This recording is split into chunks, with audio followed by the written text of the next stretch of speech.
नमस्कार मेरे प्यारे भैया और बहन। आज मैं संत तुलसीदास जी के संबंध में बताने जा रहा हूँ।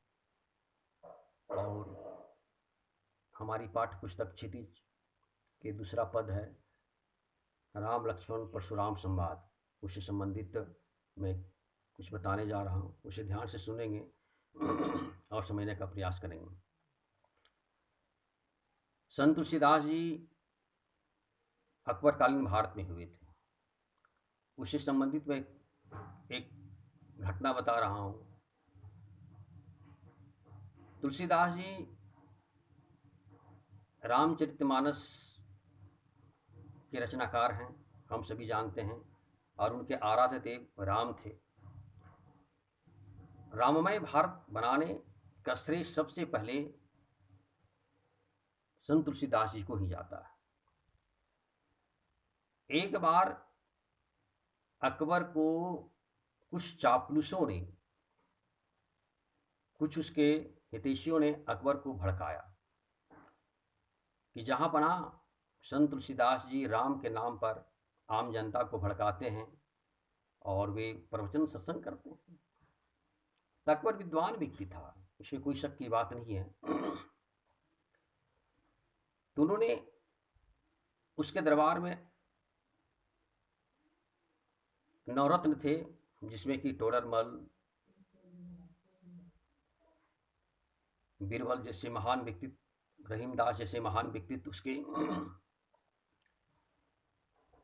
सहयोगी थे, राज शासन काल चलाने के सहयोगी थे। तो उन्होंने बीरबल से राय ली। तो बीरबल ने कहा कि जहाँ बना आपकी अगर प्रबल इच्छा हो तो संत तुलसीदास जी को आप परीक्षा ले सकते हैं, उनसे जानकारी ले सकते हैं कि वह किस तरह के व्यक्तित्व हैं, महात्मा हैं, संत हैं, क्या हैं, कवि हैं। तो अकबर ने अपने प्रशासक के लोगों को कहा कि उसे अरेस्ट करके, गिरफ्तार करके राज दरबार में लाया जाए, बादशाह के दरबार में लाया जाए। तो संत तुलसीदास जी को लाया गया। संत तुलसीदास से कहा गया कि तुम शायद हिंदुओं को भड़का रहे हो राम के नाम पर। संत तुलसीदास ने कहा कि मेरे आराध्य देव प्रभु राम हैं, मैं उनकी आराधना करता हूँ, भक्ति करता हूँ।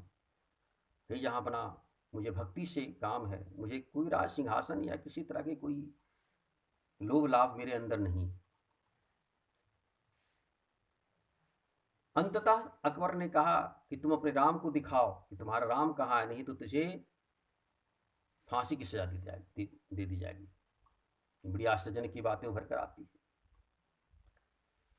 तो संत तुलसीदास ने कहा कि हे जहां पना, हे राजन, आप में इतनी बड़ी क्षमता नहीं, इतनी बड़ी शक्ति नहीं है, आपके अंदर उसना कोई नेत्र नहीं है, वैसी कोई अध्यात्म पावर नहीं है जो मेरे राम को देख सकते हैं। ये तो भगवत शक्ति की बहुत बड़ी कृपा होती हुई वही लोग जो होते हैं जो अपने आराध्य भगवत पंक्ति को दर्शन कर पाते हैं। बोला मैं कुछ, अकबर ने कहा कि मैं कुछ सुनना नहीं चाहता हूँ, मुझे राम को दिखाओ, नहीं तो तुझे फांसी की सजा दी जाएगी। बोला ठीक है। तो कहा जाता है कि संत तुलसीदास जी ने जैसे ही अपनी आंखें बंद की और अपने आराध्य की आराधना करने लगे, वैसे ही वहां पर हजारों बंदर, राज दरबार में हजारों बंदर ना जाने कहाँ से आ गए। तो अकबर की सबसे बड़ी विशेषता यह थी कि राजपूती पगड़ी पहनता था। एक बंदर ने उसके पगड़ी को उठाकर फेंक दी और वहाँ जितनी भी सामानें थी इधर से उधर करने लगे बंदर।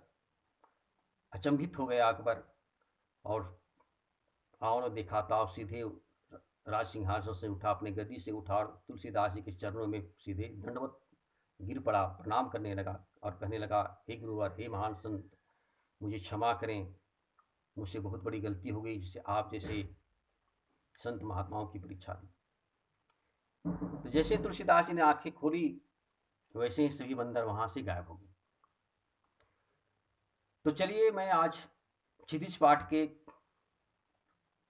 राम लक्ष्मण परशुराम संवाद पद को कुछ बताने जा रहा हूँ, उसे ध्यान से सुनेंगे और उसे ग्रहण भी करेंगे।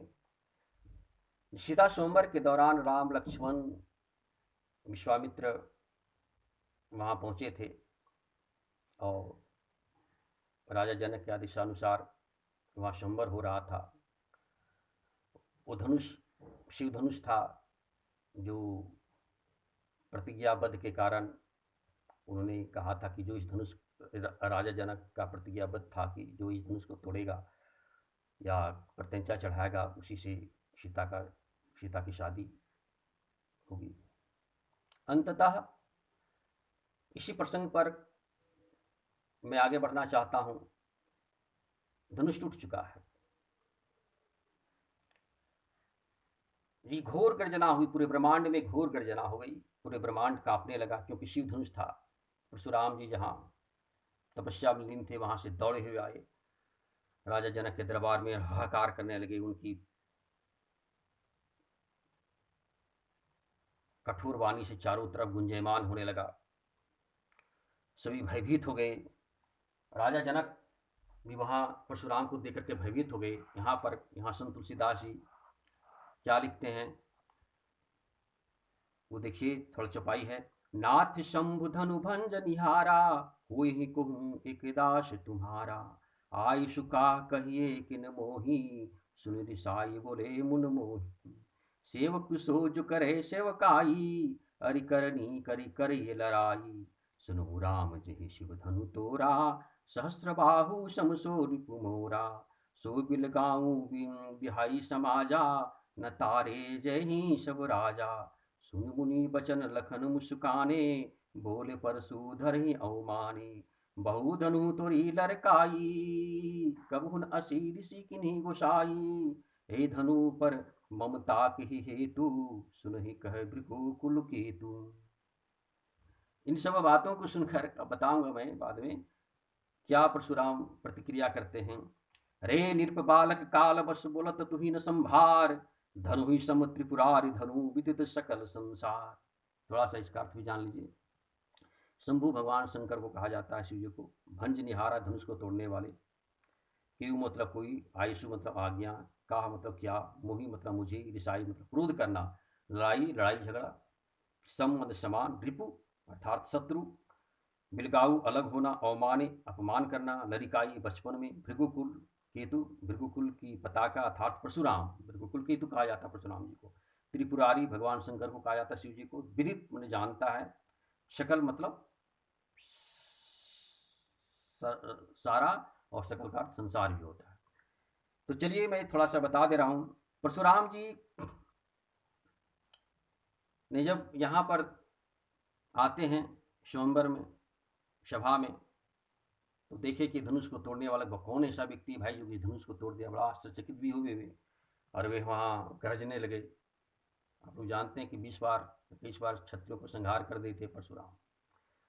खैर इस बात पर नहीं जाना चाहता हूँ, कभी आगे मैं बताऊंगा। परशुराम के क्रोध को देखकर जब जनक के दरबार में सभी लोग भयभीत हो गए, तो श्री राम ने आगे बढ़कर कहा कि हे नाथ, भगवान शिव के धनुष को तोड़ने वाला कोई आपका एक कोई दास ही होगा ना। इसलिए कहा जाता है, नाथ शंभु धनुभंज निहारा, हो ही एक दास तुम्हारा। आयुषु काह कहिए किन मोही, सुनी रिसाई बोले मुन मोही। आप बताइए कि क्या क्या है, आप मुझसे क्यों नहीं कहते। राम के वचन सुनकर क्रोधित परशुराम बोली, सेवक तो वह होता भैया जो सेवक सेवा करता है, सेवा का कार्य करता है, और शत्रु का काम करने वाला तो लड़ाई ही करनी चाहिए उससे, तो शत्रुता करता है। सुनो राम जी शिव धनु तोरा, शस्त्र बाहु समसूर भी मोरा। तब परशुराम वहां प्रतिक्रिया देते हैं कि हे राम, मेरी बात को सुनो। जिस किसी ने भगवान शिव जी के धनुष को तोड़ा है वह शस्त्र बाहु के समान मेरा शत्रु है। याद रखेंगे बंधुओं, परशुराम शस्त्रबाहु को संहार किए थे, क्योंकि उसकी माता रेणुका को अपहरण कर लिया था, और अपने पिता की आज्ञा के अनुसार वो अपनी माता को सर को भी काट डाले थे और शस्त्रबाहु को संहार कर डाले थे। इसके विषय में खैर कभी हो सकता है मैं बताऊं, इसलिए उन्होंने शस्त्रबाहु की बातें कही है।